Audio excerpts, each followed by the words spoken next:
शहर के पुराने हिस्से में एक छोटी सी गली थी जहां रात जल्दी उतर आती थी। उस गली के आखिरी कोने पर एक पुरानी किताबों की दुकान थी। नूर लाइब्रेरी।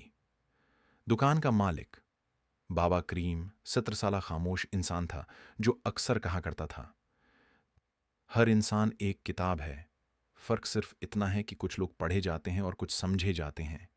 लोग उसकी बात सुनकर मुस्कुरा देते, मगर उसकी बात की गहराई किसी ने महसूस ना की।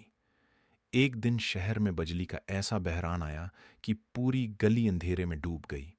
सिर्फ नूर लाइब्रेरी के बाहर एक पुराना चिराग जल रहा था। उस रोशनी को देखकर लोग वहां जमा होने लगे।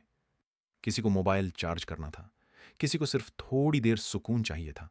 उसी भीड़ में अय्यान भी था, एक नौजवान जो शहर की भाग दौड़ में खुद को खो चुका था। डिग्री थी, नौकरी थी, दोस्त भी थे, मगर दिल बिल्कुल खाली। बाबा करीम ने उसे देखा और बगैर कुछ पूछे एक किताब उसके हाथ में रख दी। किताब का नाम था वो लोग जो अंधेरों में रोशनी ढूंढते हैं। अयान हंस पड़ा। बाबा जी, मोटिवेशनल किताबें मेरी जिंदगी नहीं बदल सकती हैं। बाबा करीम मुस्कुरा दिए। बेटा, किताबें जिंदगी नहीं बदलती हैं, लेकिन इंसान को उसका असल चेहरा जरूर दिखा देती हैं। उस रात अयान ने वो किताब घर जाकर खोली। अंदर सिर्फ खाली सफ़हात थे। आखिरी सफ़े पर सिर्फ एक जुमला लिखा था, जो कहानी तुम ढूंढ रहे हो वो तुम्हें खुद लिखनी है। अयान को गुस्सा आया। उसे लगा बाबा करीम ने उसके साथ मजाक किया है। अगली सुबह वो लाइब्रेरी पहुंचा, मगर दुकान बंद थी। पड़ोसियों ने बताया कि बाबा करीम रात को इंतकाल कर गए। अयान कुछ देर खामोश खड़ा रहा। फिर उसने दुकान के दरवाजे पर लटकता हुआ वो पुराना चिराग देखा। दिन की रोशनी में भी वो चिराग अजीब सा सुकून दे रहा था। उस दिन के बाद अयान रोज लाइब्रेरी आने लगा। आहिस्ता आहिस्ता उसने दुकान संभाल ली।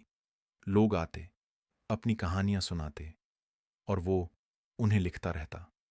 1 साल बाद नूर लाइब्रेरी फिर से मशहूर हो गई, मगर इस बार किताबों की वजह से नहीं, बल्कि उन लोगों की वजह से जो टूट कर वहां आते और संभल कर वापस जाते।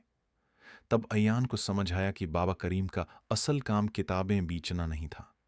वो लोगों के अंधेरों में छोटे छोटे चिराग जलाया करते थे, और शायद दुनिया का सबसे मुश्किल काम भी यही है।